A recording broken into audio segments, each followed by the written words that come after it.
Sorry saya garang sikit berada ni. Ikhlas perlu masa dan juga sebenarnya bila kita sebut tentang orang muda ini, kadang-kadang kita terfikir tentang sumbangan kita kepada negara. Kita ni baru umur 22, kita baru umur 24, apakah sumbangan kita kepada negara? Saya rasa terlalu kecil sumbangan kita. Kalau kita lihat sebenarnya Sultan Muhammad Al-Fatih nak pergi kota Konstantinopel pada umur 20 tahun, 24 tahun. Jadi mungkin kita boleh beri sumbangan sedikit sebanyak dalam pembangunan negara. Dan kita teruskan kepada pusingan ketiga, iaitu sesi soal jawab antara pendebat. Jadi pendebat akan bertanya soalan, saling kami soalan dan kita diberi seorang pendebat diberi masa selama 30 saat untuk bertanyakan soalan. Mungkin ini saya beri ruang sikitlah, lebih sedikit kepada anda atas budi bicara saya. Jadi bergantung kepada saya dari sejauh. Kita akan fix kepada 30 saat ya, dan juga jawapannya adalah selama 3 minit. Dan time. Dan soalan dimulakan oleh pihak pencabar kepada pihak pembangkang dan saya persilakan saudara penunggu untuk soalan. Silakan. Baik, saya nak tanya satu soalan saja. Setuju atau tidak saudara saya Sadi, apabila kita buat deklarasi, maka dia akan membuka ruang kepada perkara-perkara yang lain pula. Sekarang kita nak jatuhkan pemimpin. Dah ada kenyataan daripada TMJ untuk membuat deklarasi untuk membenarkan Johor keluar daripada Malaysia. Adakah perkara itu juga akan berlaku kalau kita mengesahkan deklarasi ini untuk diterima pakai di dalam negara? Terima kasih. Assalamualaikum. Silakan saudara saya Sadi. 3 minit. Ya, 3 minit. Silakan.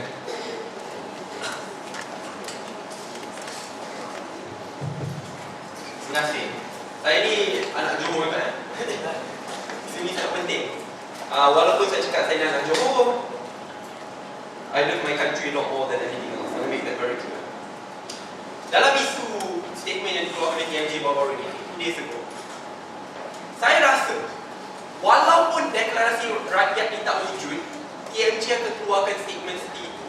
Contohnya jika kita lihat, bukan TMJ je, abang dia tahun lepas through an Instagram post said the same thing, di mana beliau lihat the agreement between Malaysia and Johor pada tahun 19, I think was 1940s, 1950, to revise that one more time. Ini bukan kali pertama ya. Contohnya kita lihat sekarang Sabah Sarawak yang dua negeri yang tidak itu not directly impacted by demokrasi rakyat lah, tapi mereka nak revise the Malaysia Agreement 1964. Tak ada deklarasi rakyat pun, mereka akan guna saluran mereka tersendiri. They'll find other ways. I want to make that very clear. Kedua, as I mentioned before, walaupun kita buka jalan-jalan yang baru, atau ini merupakan something which is very ingenious, tapi ini bukan kali pertama ya. Kita lihat sebelum ini 1940s, di mana rakyat Malaysia bersatu untuk memberi referendum menolak Malayan Union. Kedua, dah ada banyak referendum against Linux, referendum bebas Anwar. There are so many referendums. Tetapi sebab saya menyokong referendum ini, kerana ini merupakan referendum rakyat, bukan referendum yang hanya berpaksikan pada ideologi politik. Secara jelasnya wujud figure-figure politik, contohnya seperti Tan Sri Muhyiddin, Dato' Sri Mukris, yang masih merupakan ahli UMNO, from the opposition side, Azmin Ali, Lim Guan Eng, Kin Siang, NGIs and NGOs and myself, Ishamuddin Rais. Saya percaya bahawa platform ini boleh mencetuskan salah satu sistem di mana kita boleh menyimak dan menyimpang salah laku satu sama yang lain. I think that's something which is really unique. And finally, I just want to say this. Jika saudara mengaku bahawa deklarasi rakyat boleh membuka saluran-saluran yang lain, I've already answered why the negative elements can be taken down. Ia juga secara jelas menunjukkan bahawa saluran-saluran demokrasi yang lain juga boleh diperkasakan melalui deklarasi rakyat. Every time we go down, all the 20 speeches yang given, saya selalu akan tekankan isu reformasi untuk kita memperkasakan MACC, memperkasakan the central bank. All these issues will continue for the next 20 to 30 years.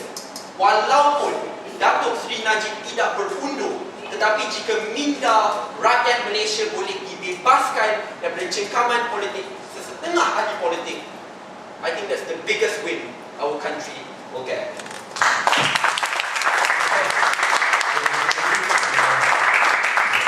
Kita silakan saudara Syed untuk mengajukan soalan kepada pihak pencerah. Silakan.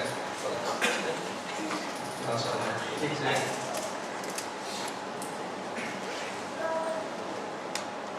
Alternatif yang saudara ketengahkan adalah untuk kita menunggu sampai PRU ke-14.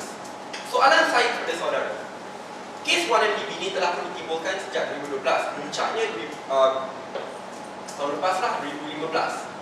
Persoalannya, daripada tahun 2015 sampai ke hari ini, adakah sistem demokrasi negara semakin kuat? Adakah salah laku semakin teruk ataupun semakin baik? Dalam masa 1 tahun, are we getting better or are we getting worse? Silakan saudara Tengku. Sebelum saya jawab soalan, saya nak respon sikit tentang apa yang diberitahu oleh saudara saya tadi tentang sebelum ini kita dah buat deklarasi, iaitu tentang soal pada ketika itu kita menolak Malaya Union. Saya nak tanya kepada anda, apa beza referendum pada ketika itu, deklarasi pada ketika itu dengan deklarasi sekarang?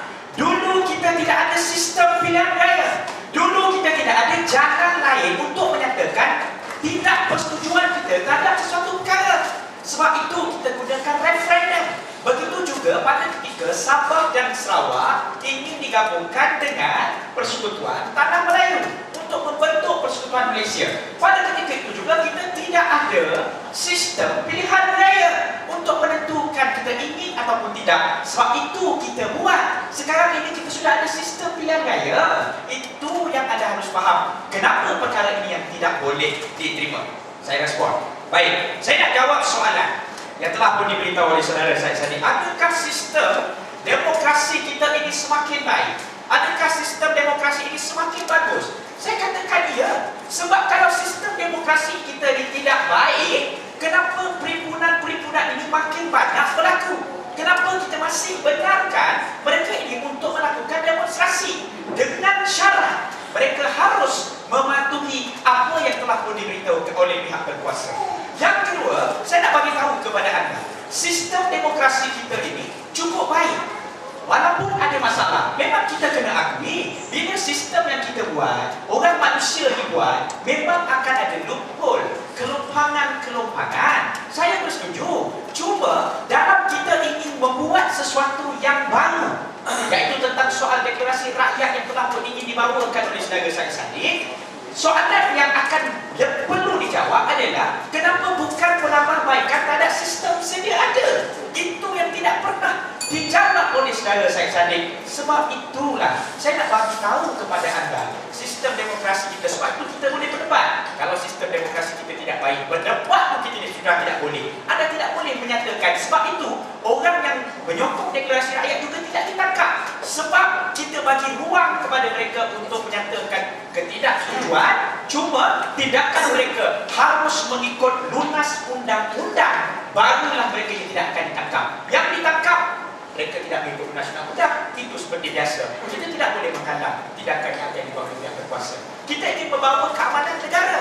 Bukan hanya sekarang ini yang akan kita rasa, anak cucu cicit kita yang ingin mewarisi negara ini. Terima kasih. Assalamualaikum.